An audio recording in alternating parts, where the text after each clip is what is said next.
Hello,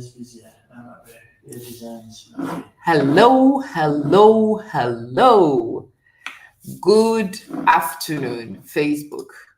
Good afternoon, YouTube. Yeah, the YouTube channel has been dormant for quite a while. The reason being that we were still at the drawing boards trying to figure out what to do for this YouTube channel to make it unique. And we have finally figured out what we're going to be doing with our channels. And I'm very excited to actually bring you this particular one. Yeah, it is amazing that we get to do this. I am trying to figure out how to add this channel and to change this channel to that channel. We'll edit it later. Let's just keep this simple and not complicated right now. Right, Carol, hi. How you doing, miss? El Samir, salamu alaikum, kif halik? Salifu, good morning. How you doing? So if you are on this broadcast, I am actually on the verge of a huge announcement. Hello, Antowega and Colette. How you doing? So most of you are from backgrounds similar to me. Most of you are. And those of you who are not, it will be interesting for you to hear our stories from our own perspectives. Susan, good afternoon. Faustina, good afternoon. Obadia, how you doing? Good to see you. Right, I want to introduce we are actually going on a network program. Studio is now done. We are actually going to have specific shows on specific schedules. And I want to introduce one particular show that I am really excited. The show will be native to YouTube, but I'm going to share it with you on Facebook, maybe the first 2 or 3 episodes on Facebook. And then it's going to be exclusive to YouTube.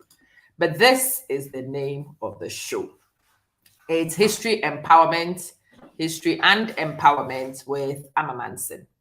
What this show is me going through the history, finding the icons that some of you may or may not know, and sharing it with all of us so we can know our histories. I want us to see our similarities and to see the struggles we've all gone through and where it has brought us. I want us to learn about our character.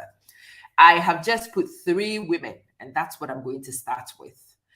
Victoria Montu from Haiti, Queen Nanny of the Maroons. She is Jamaican, but she was born in Ghana.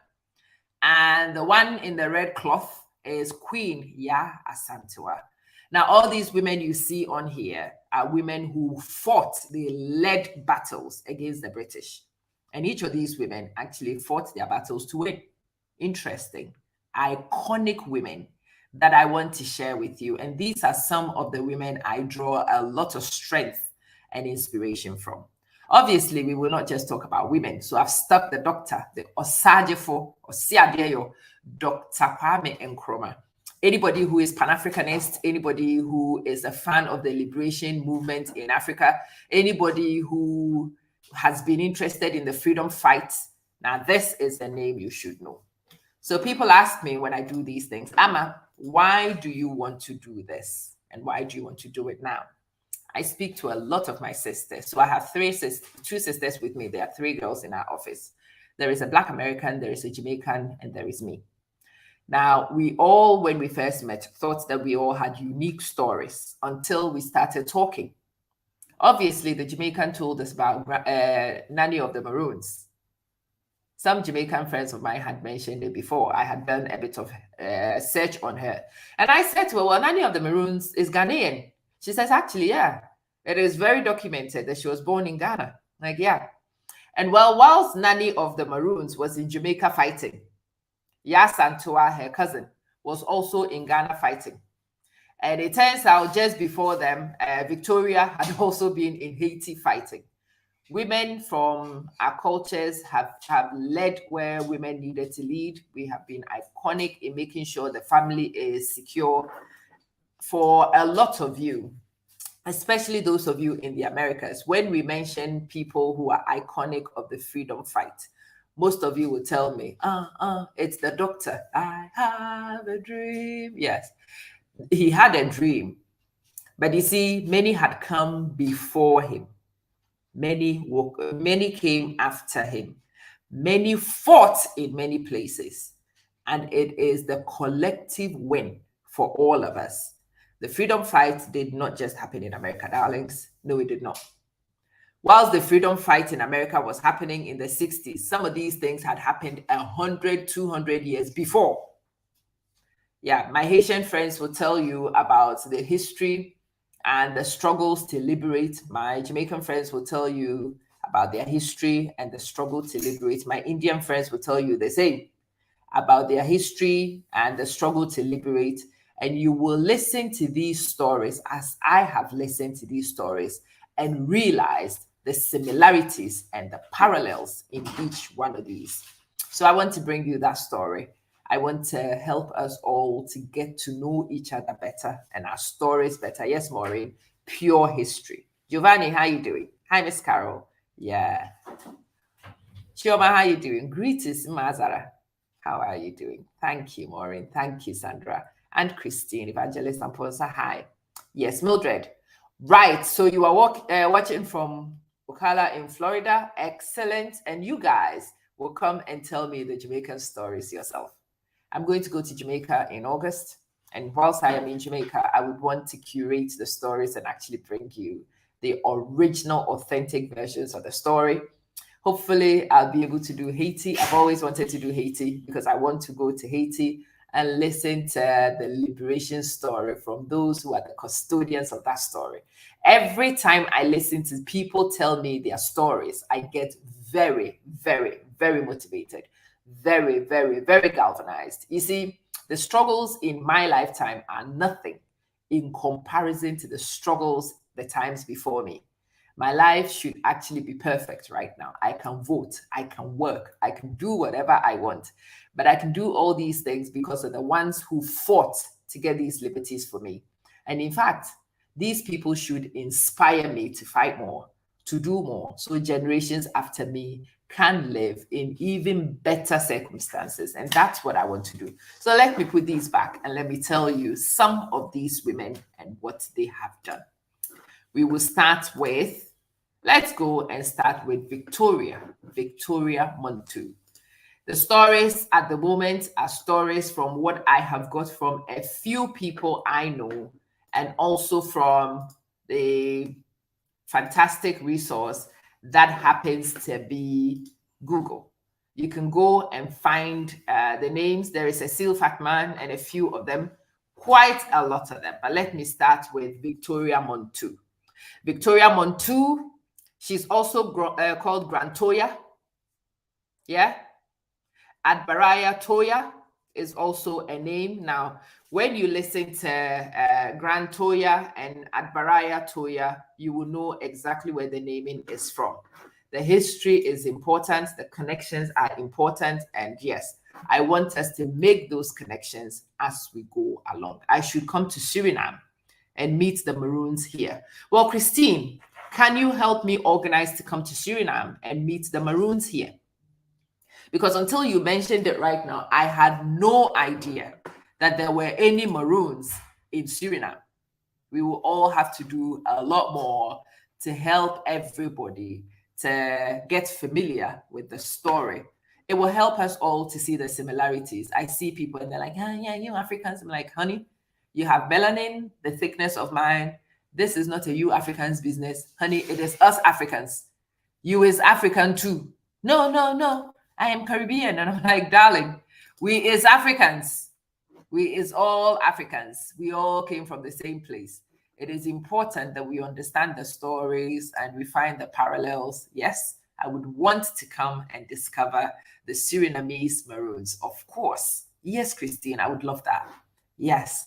Kweku, thank you. Thank you very much. So let's start with Victoria. Victoria Montu, Grantoya, Adbaraya Toya. And from Google, it says she's regarded as one of the founding mothers of the Republic of Haiti. What does that tell me as a Black woman? This tells me like my father's great-grandmother, who had also moved her family from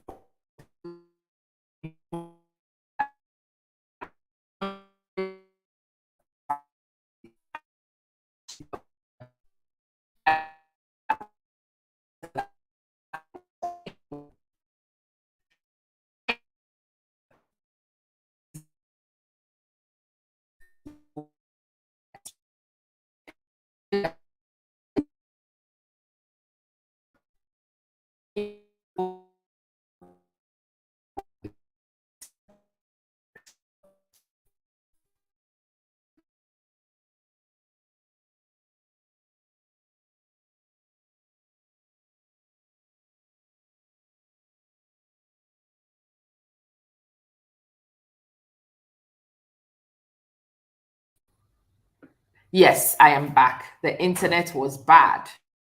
Sometimes it does that. Sometimes it flicks. When it happens that way, can you do me a favor and just type poor sound and I will refresh and return? Okay, poor sound. I will understand what that means. Yeah, when the internet flicks, it loses sound. Am I visible? Am I audible now? Can you hear me? Am I visible? Am I audible? I'm waiting for your signal, your response, so I can move on. Gil Hanky, thank you so much. Bless you. Can you hear me? Am I visible? I think I'm visible, but am I audible? Am I audible? Excellent. Thank you, Sister Liz. How you doing? Let's go on. So I am telling you about the stories I know. And yes, when I go, my name is Ama Chinua Manson. Chinua is my grandmother's name. From what I have heard, every woman named with that name has got fire in your blood. All of them iconic women.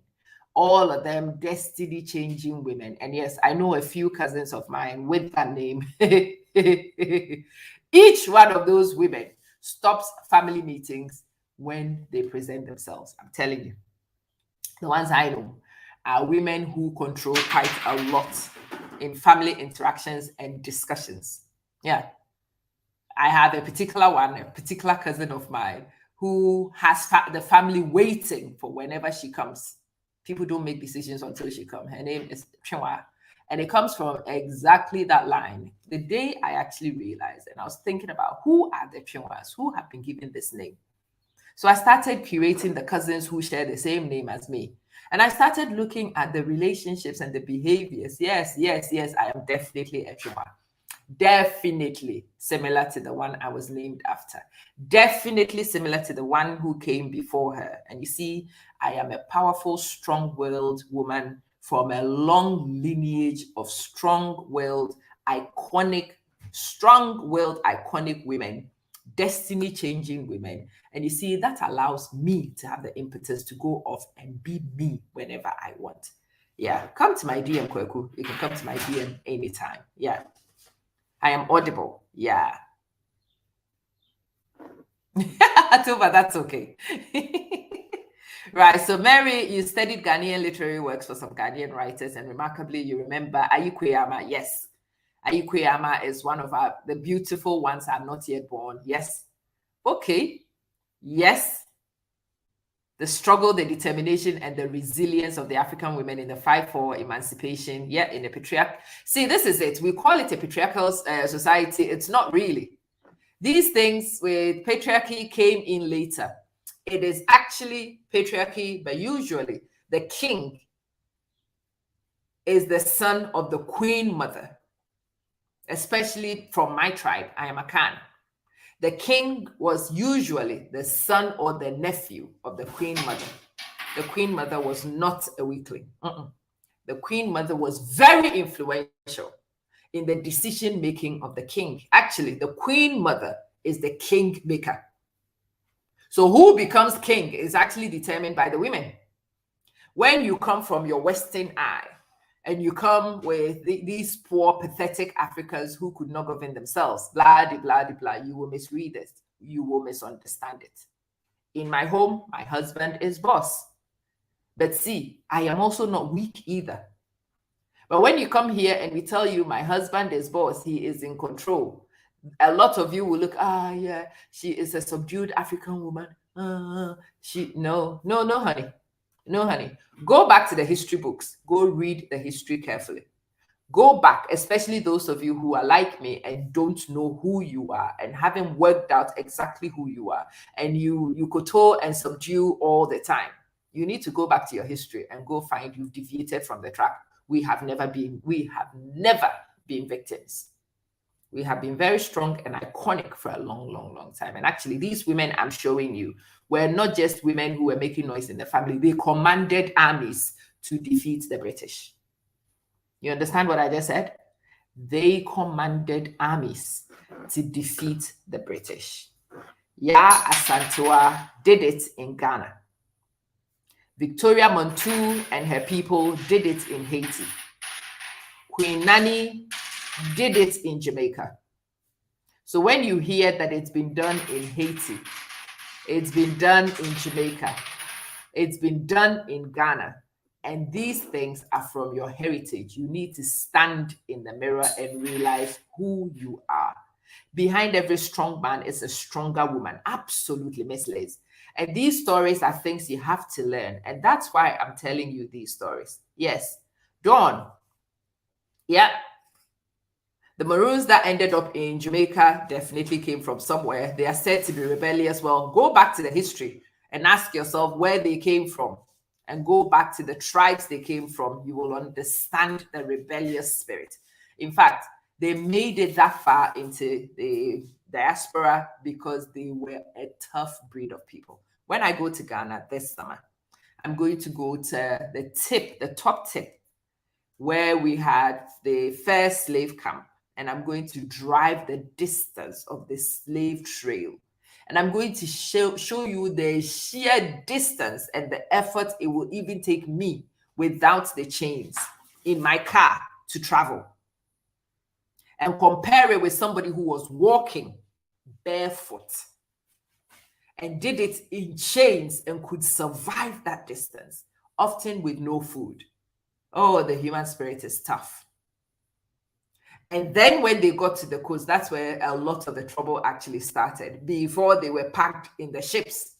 And if you've ever seen pictures of the ships and how people were packed like sardines for 3-4 months to travel, barely eating, the unhygienic conditions in the dungeons and in the ships and finally in the plantations.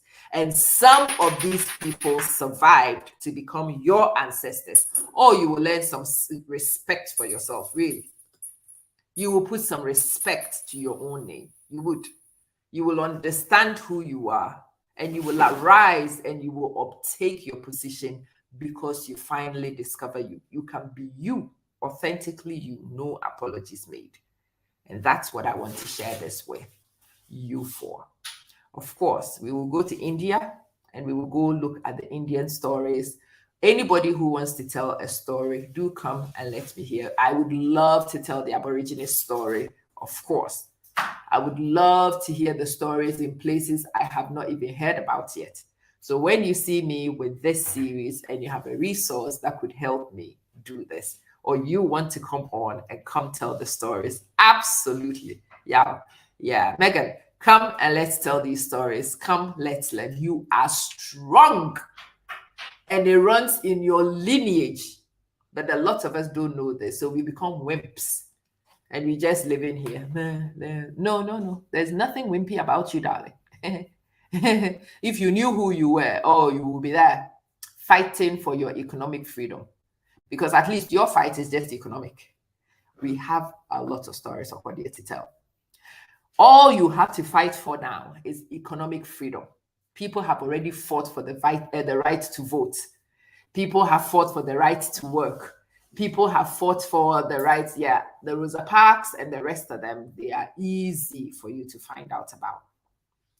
So I'm not going to be telling those stories. They are already out there. I want to tell you the other ones that you do not know yet. Let's continue. I am still talking to you about Victoria Montu, Grand Toya. Okay. She is regarded as one of the founding mothers of the Republic of Haiti. So not just founding fathers, founding mothers for the Republic of Haiti. She is a freedom fighter and a healer. She was abducted from her native Dahomey Empire. So again, I told you, picking up from the Adbaraya Toya name, it is West African. She's actually from the Dahomey Empire, West African Empire. It existed between 17th and early 20th century. Now modern day Benin. And she's modern day Benin. Benin is also a bordering country to Ghana. So some of the tribesmen are from Benin, Togo, and you will find some of them in Ghana, the Dahomey Empire. It's believed that Grand Toya belonged to the all-female elite army of the empire before her enslavement. And it makes sense. When the British fought, they always removed the ones who caused troubles for them. So again, those of you from the Seychelles, Nava, how you doing? It's good to see you. Yeah. Oh, Miss Liz, please don't be ashamed. No. Listen, what we do is learn lessons to move forward. But the fact that you are even here and you are engaging with me and I am engaging with you and we are learning. Miss Liz, from all the interactions we've had, there isn't much difference between you and I, except that my genes comes from a place where there is melanin needed because of the sun. And yours comes from a place where there is no melanin needed because there is no sun. That is the only difference. All right. Don't be ashamed at all. Of course, they traveled the world, and that's something for you to be proud of as a British too. Imagine Britain with no sunlight, with no spices, with nothing, small empire, having the strength and having the mental fortitude to actually get up, leave where they were because they were not going to survive, and go everywhere else, and have the energy to fight everybody else. And take everything. Yes, we are very similar. And no, there's a lot of respect to the British story too. I know a lot of British when this comes up. No. To go from rainy, spitting Manchester to find yourself somewhere in West Africa, South Africa, in India, with all the mosquitoes, without the spices. You come to these places and you somehow found ways in which to fight, to take, to conquer, and become the greatest empire that there was. Honey, that's nothing to be ashamed of either.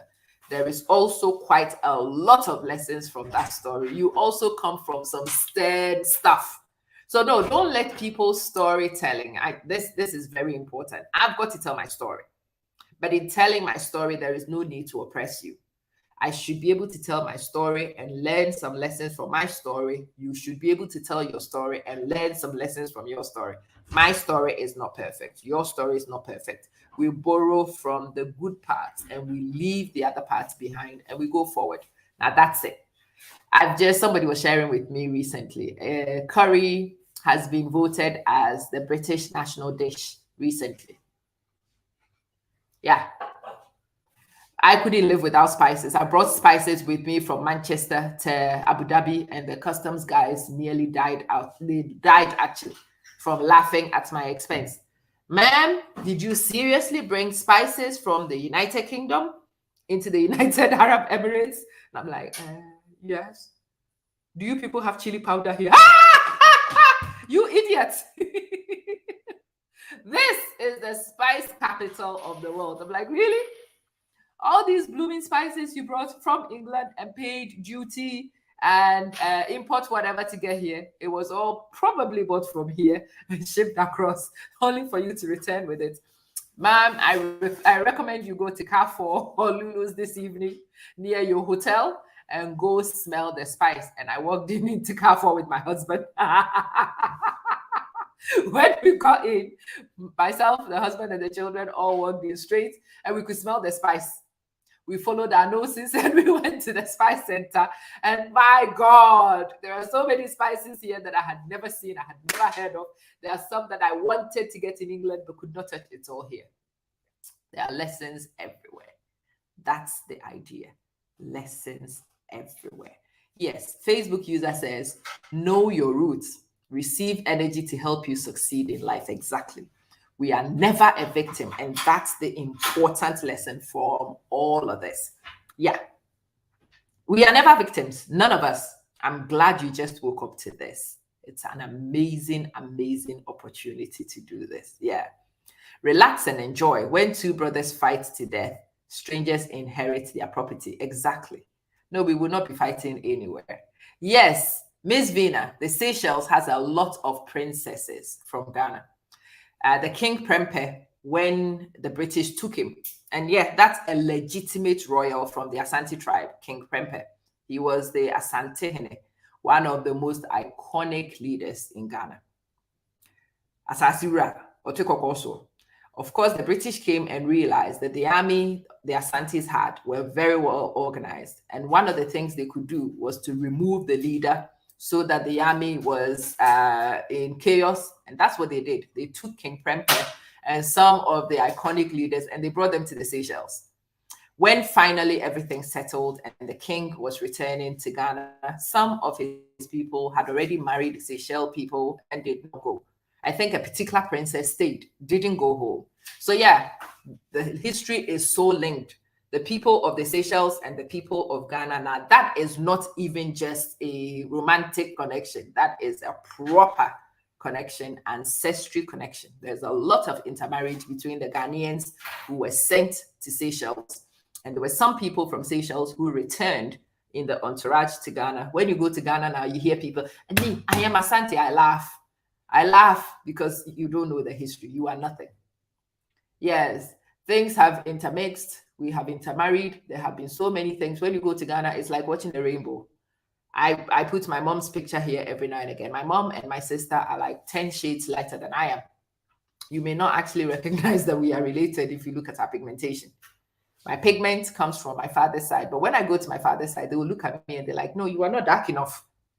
Yeah, you look dark from a distance, but close up, you are not that dark. My grandmother would have been from somewhere in Mali, the northern part of West Africa for sure. Those women had a funny, different hair texture, nothing like my own. They were very light-skinned. My grandmother was. When you bring this up in my family, people are like, stop saying that. But it was clear as day, looking at my grandmother and looking at my mom and my aunties. Well, even some of my uncles who look like their mother, you can tell. Some of my cousins, when you meet them now, you know the heritage is mixed. The heritage is very mixed. So you will see me sitting here, very dark. I'll tell you I am authentically whatever. But there are quite a lot of things hiding behind what you see as the frontage. Yeah. Yes. And Liz, this is how things are. I don't condone everything my people have done. Of course not. There are some things my people have done that I distance myself from for sure.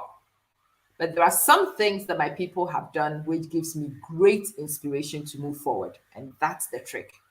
Yeah. Yes, Marvelyn. The British did what they had to do to survive at the time. We need to be realistic in assessing these facts too. It has to be a critical analysis all the time. I agree. Absolutely agree. Yes, I am using StreamYard. Pastor P, why are you Facebook user?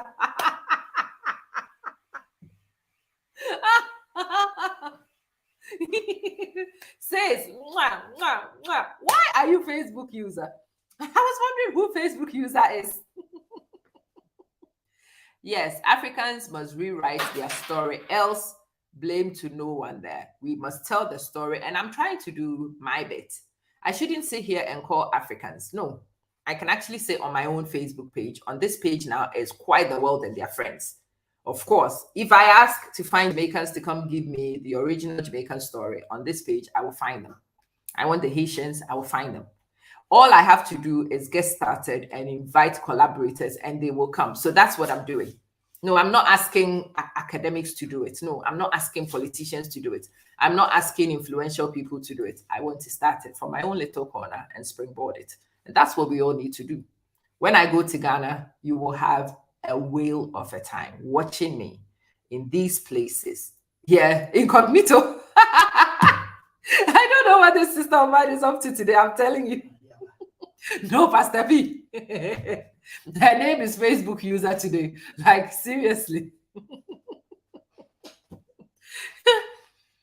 Of course, we must evolve our cultural norms. So I like to eat with my fingers, of course. I understand those things. I see how that could help me. I like the community vibe in sharing food and the rest of it. I like it. Honey, there are certain things about hygiene from the cultural practices that I will miss. Thank you. No, there are some of those practices. Thank you. Sharing a calabash and drinking from it with 25 strangers. No, thank you. Very nice. I understand the principle of it. It sounds wonderful. But no, darling, in this day and age, no, I don't want to drink from the same calabash with everybody from my tribe. You understand? I'm happy to eat with my fingers. I will elect to use that one. Drinking from the same calabash, no, thank you. No, thanks. you have to drink from the local river in your village before you have spirit. No, I'm happy to live with no spirit. No, I will drink from a nice water bottle. Oh, you think you know why now? Okay. Yeah. So yeah, some of the cultural practices are amazing. Some of the cultural practices I am not inheriting. I will leave you to decide which one you want to inherit and which one you want to leave behind. But let's continue. I am going to do maybe the first 2 or so videos here of this series, and then I'm actually going to do the feature documentaries, but it will be on YouTube. You should go and follow my YouTube. I am somebody who does separation of assets. It's not the same content I share to Facebook and YouTube all the time. Obviously, today I have put on 2 places because I just wanted to be on Facebook too, so you guys can see what the YouTube project is. Okay. I am telling inspirational stories to help galvanize you. It has to be a mindset shift, for sure. Ooh, a concert at church. That sounds lovely. Yes. When I finish this, when you catch really nice ones, can you share some with me? Small videos. Like, it's been a while since I actually went to a British concert in a church. I should come home. Yes. And every time I say I should come home, people are like, where's home? Home is Manchester. Home is Manchester. I make a lot of noise about Ghana and the rest of it, but home is Manchester.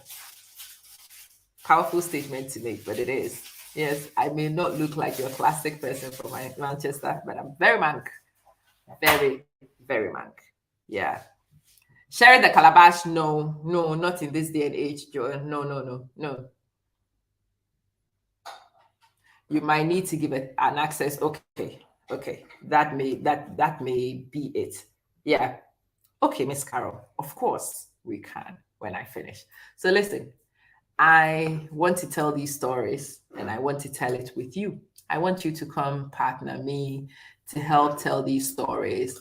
Yes, Victoria Montu, we've already said, Grand Toya, belonged to the all-female elite army of the Dahomey Empire before she was enslaved. Yeah, they were dubbed the Dahomey Amazons by the invading European colonists and explorers who were terrified of them. Now, can you imagine the British turn up to West Africa and they come with all the guns, gunpowder, and all the ammunitions from the empire, but they come to the empire to come and see an army full of women, iconic women who refuse to retreat and surrender. That terrorizes the British army. It's crazy, isn't it? But they did. They terrorized the British. Yeah. Comparing them to the mythological Greek Amazons for their bravery and for their fierce, often brutal protection of the king. Yeah. It was Toya who met Jean-Jacques Dessalines when he was a child. They were enslaved in the same plantation. She taught him, trained him in combat, and fought alongside him in the slave rebellions, which became the Haitian Revolution. If you didn't know about the Haitian Revolution, I am definitely inviting you to go read about it. Yeah. So apparently, the movie The Black Panther, the fictional all-army, female army, was actually inspired by the Dahomey Amazons. And the Dahomey Amazons, one of the iconic features of the Dahomey Amazons is Victoria Montu. Go and check her out. Yeah. There is Suzanne Belair. There is Cecile Fatman. There are quite a lot of them. And I will recommend that you go and read the females of the Haitian Revolution, the female heroines of the Haitian Revolution, if you want to catch the whole story.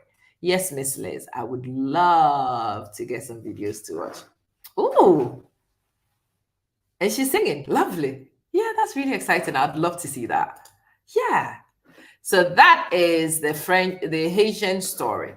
Nanny of the Maroons. I think Nanny of the Maroons is one I need the Jamaicans themselves to come and tell you about. But the story of Nanny of the Maroons is actually not too different from Ya Asantewa. When you go to Ghana, there are so many songs of it.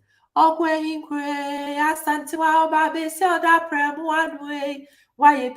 love that song. The song says, heroine, Ya Asantua, a female who commands the scary army. You have done a lot for us. And there are so many stories if you go to the Asante Kingdom, especially if you go to Ejiso, where she was from.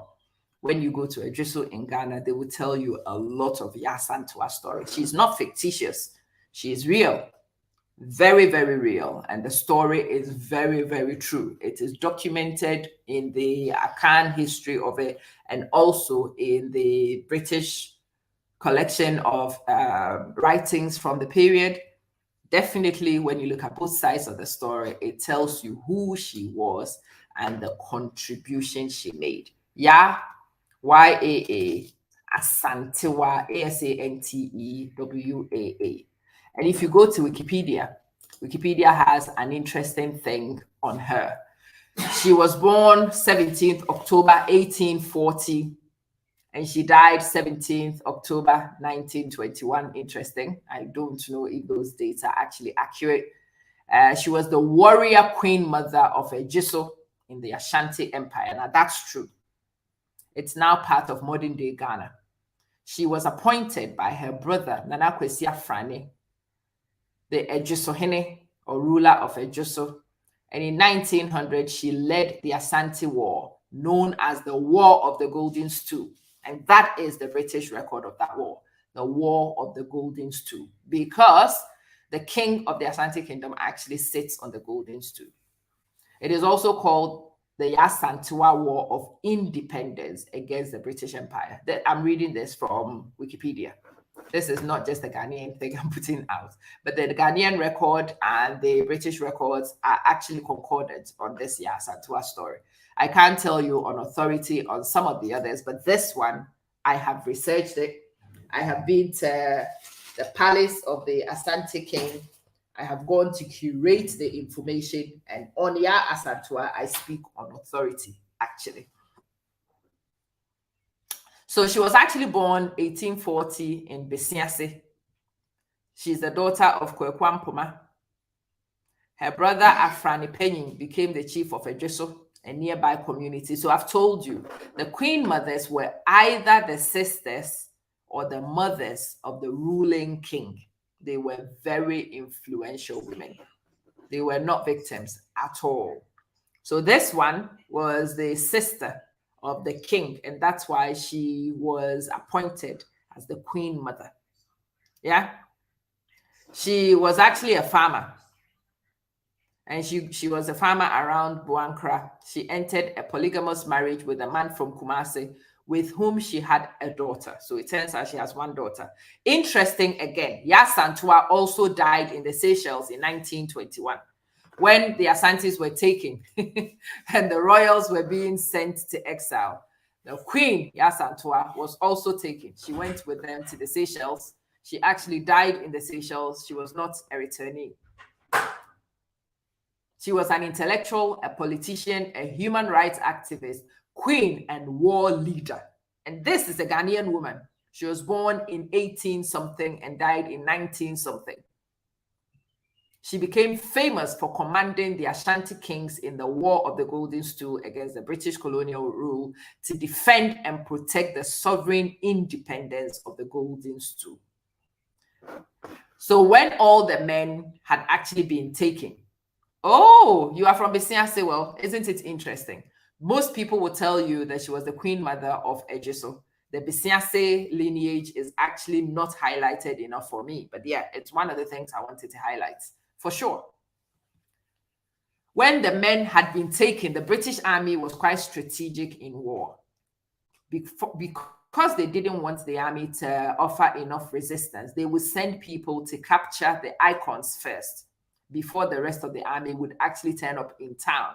And usually people will roll belly up, and the British conquered and defeated and took. No. When the men were taken, they didn't know that there were iconic women who were waiting, laying in wait to command the armies. The British were shocked. They had used the usual warfare tactic They have taken all the big people and they were expecting people to roll in belly up. And they actually did suggest that there might not be a resistance until the British were locked in. And when they were, Yasantua actually commanded the army and they gave the British the greatest fight of their lives. Yeah, the greatest fight of your lives. So if you go to Google, there is the song I was actually singing to you. Yasantua oba besio da premanwe wayebia maye. Yasantua oba besio da premanwe wayebia maye. I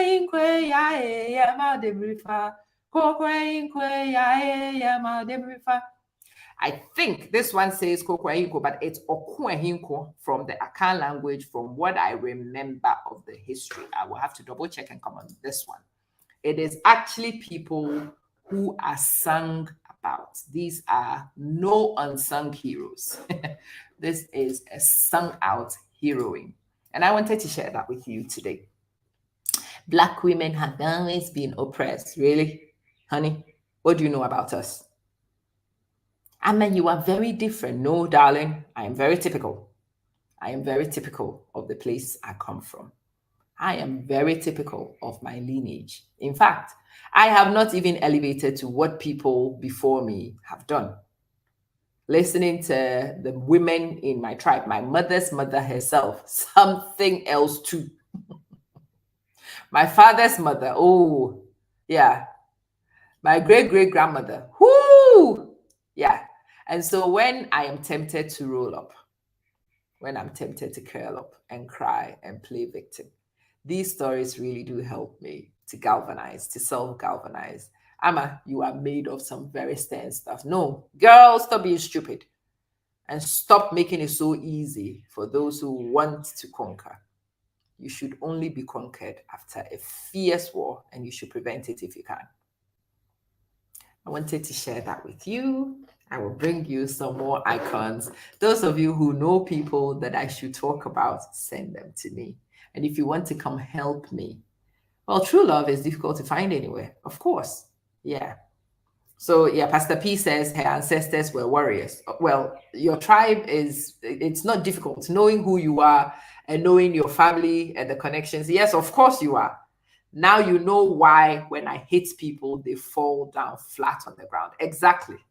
Even from when you were a kid, you may not have known who you were. The same thing happened to me. Yeah. Yeah. Yeah, that's the actual Akan language. But whenever you read the text, they just do koko and hunko. That doesn't make sense.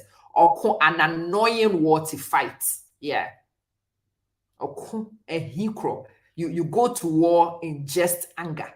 That's what she did. Yeah. Yes.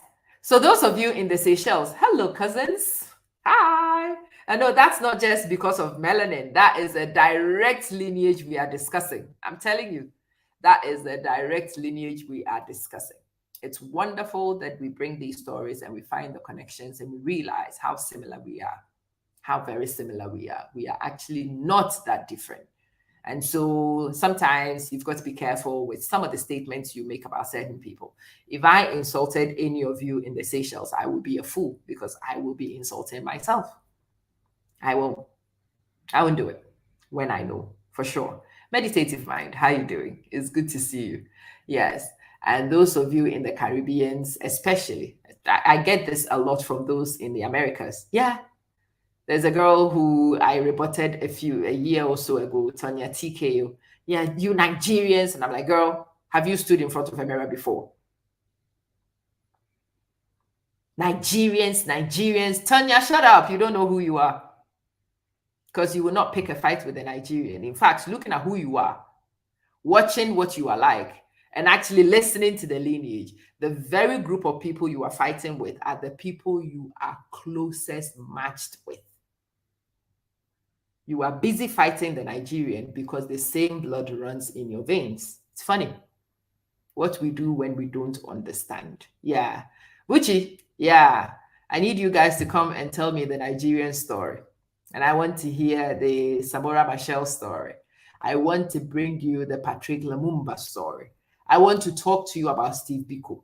But today, I just wanted to start with the Osajifo, Osiadeyo, the doctor who kickstarted it all. If you ever talk about the icons of the liberation struggle, if you are somebody who wants to talk about Black freedom fight, and you want to talk about redemption, well, you shouldn't be able to talk about that without talking about this guy. Yes, I always say Martin Luther King is what most people will say. But for me, as the custodian of the African information, the Osiadeyo comes first. Let me tell you why. This is a guy who had gone to America to study, very learned guy, when the freedom struggle started and they wanted a mouthpiece, somebody who could stand up to the colonial master, somebody who would refuse to say no, but was articulate enough to actually argue the point and do it. They went and brought Dr. Kwame Nkrumah, and he came to do this job. The thing with the doctor, though, is he didn't come with the liberation of Ghana alone in mind.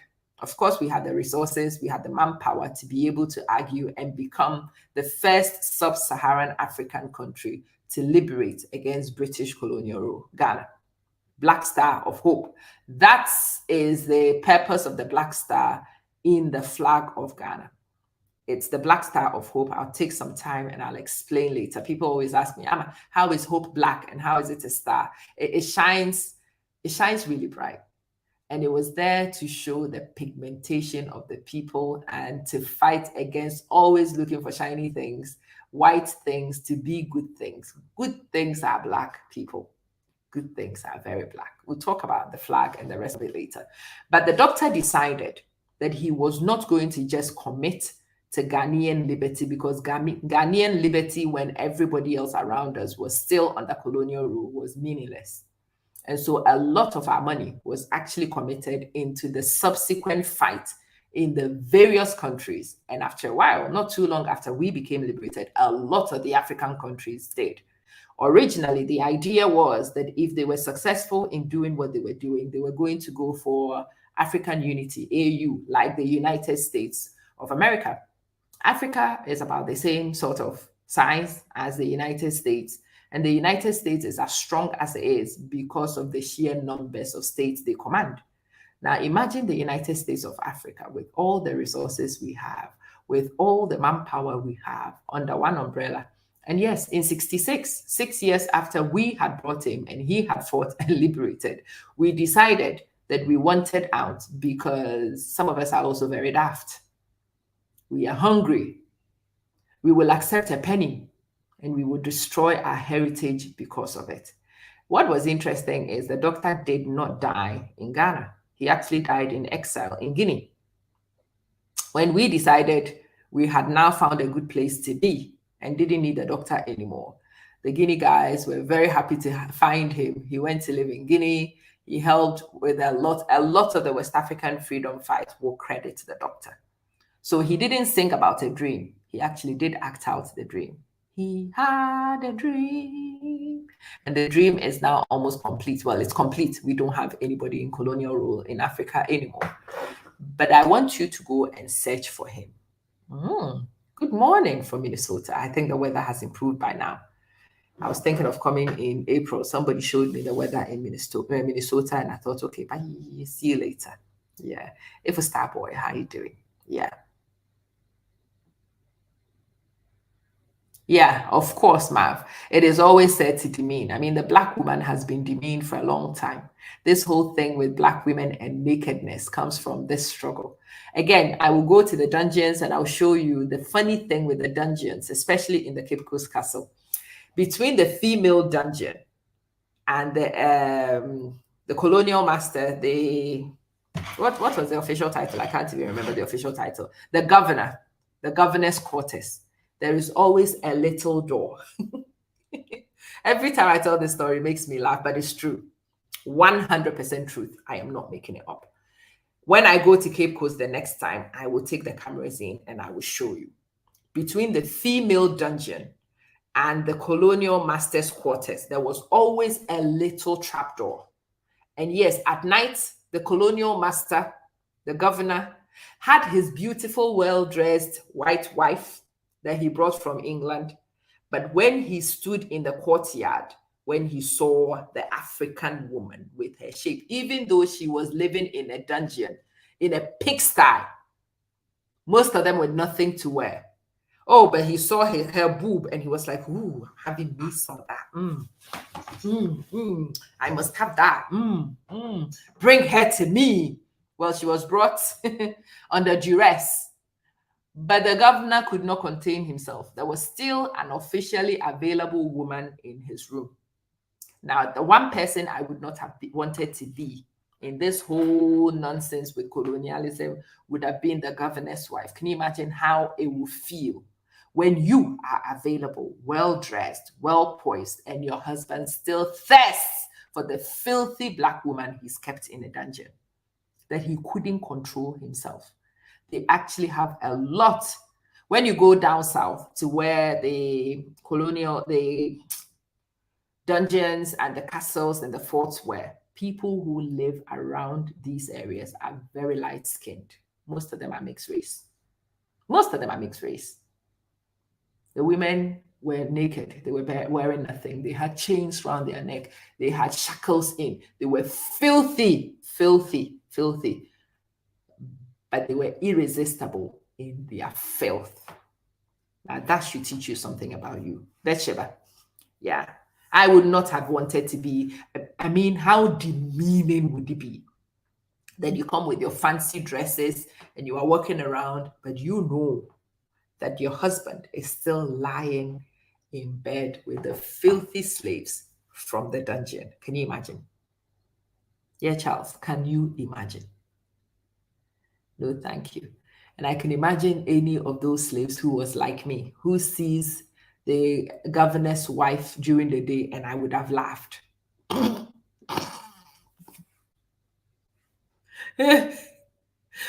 All this could not satisfy him at night. He has to come to the pigsty to take one of them. Yeah, I would have ended up in the trouble corner for sure, because for me, it would have been funny.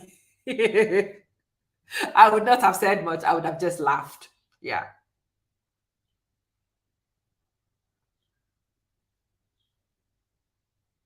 Of course, we have gone very far. Who's discussing anything about not going far? Of course. Yeah.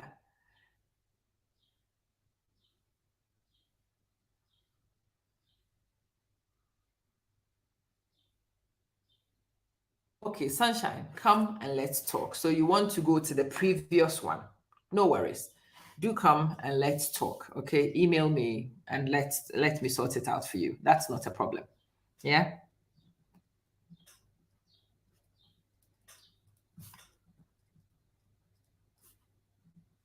It's not a problem. Just send me a message so I can have a look. So you want me to take you out of the June class and put you in the May class?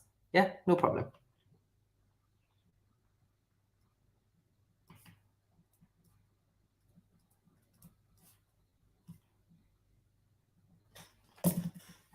Absolutely. Anyway, hopefully you've enjoyed at least a good story. Yeah, ideally, you have also discovered some things. J Khan, you did hear some. I see you. How about you?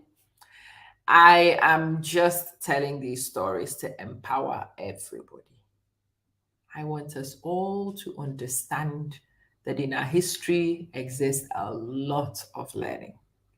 And I want us all to move on with the confidence of this learning and the discovery of ourselves.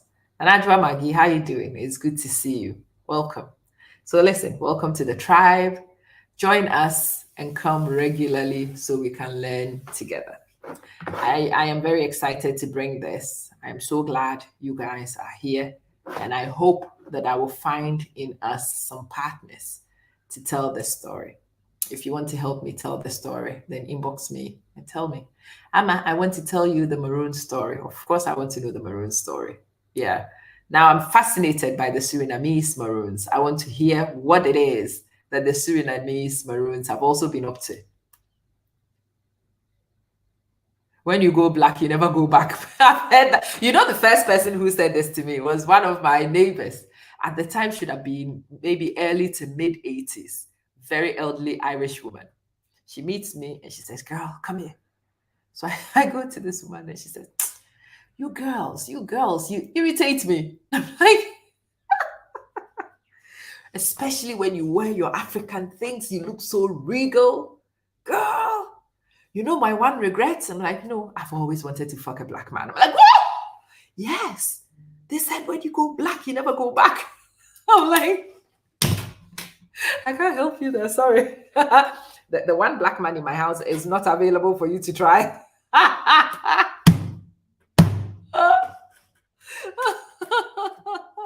Yes, Sylvia. Oh, that shocked me and entertained me in equal measure.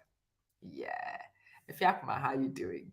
So listen, I will bring you more stories. Please subscribe to the YouTube channel. And that's where this particular series will be. So I will publish the series. I will tell you when to expect the videos. And then we will get the show on the road. Catch you soon. It's your first time too, Megan, and you love it. Good. Please make sure you are here more of the time and you can hear more of the stories. It's exciting. I'm so excited. I can't wait. So we can do more and we can learn more. And yes, when I go to Jamaica, I want to go to the plantations. Yes, I want to see where the actual sugarcane plantations were. I want to go to Kingston and I want to discover Kingston. I've always wanted to go to Kingston in Jamaica.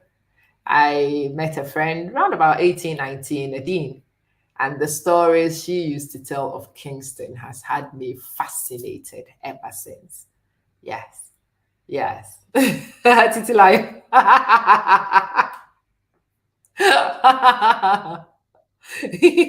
Well, I would like to contest with that name, but unfortunately, I also have to tell the truth. I am no angel. No angel. Yeah, you love it when I tell stories. Yeah, I think I love storytelling the most too. It's the same. YouTube.com/amamansen1. It is the same. So you go to youtube.com/amamansen1.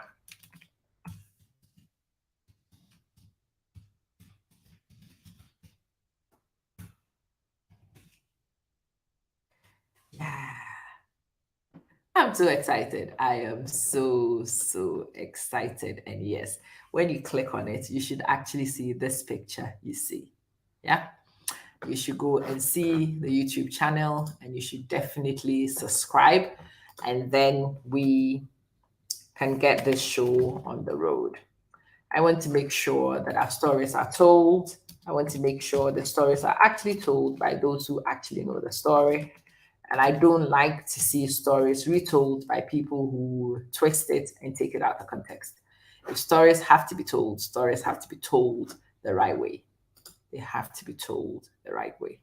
So let me thank you. Let me love you. Let me leave you. And I shall see you later. Have yourselves a fabulous day. And I hope that I will see you soon. Let's wrap this up with this very lovely tune, which was done for me by Nafan House of Music. I get excited every time I hear this. Home of class, education, entertainment. The Manson Show. The Manson Show. I thought I'll do that before I wrap up. Yes, greetings, sending you love to Guyana. And yes, I have always wanted to come to Guyana. I'll tell you why I wanted to come to Guyana. I wanted to come to Guyana ever since I started watching Desmond's. Now I'm showing my age here.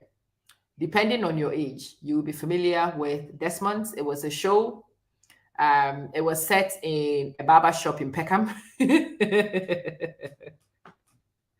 Ever since I watched Desmond's and the characters were supposed to be from Guyana, that was the first time I heard about Guyana. And remember, Guyana sounds very similar to Ghana. So people usually confuse when I say I'm Ghanaian.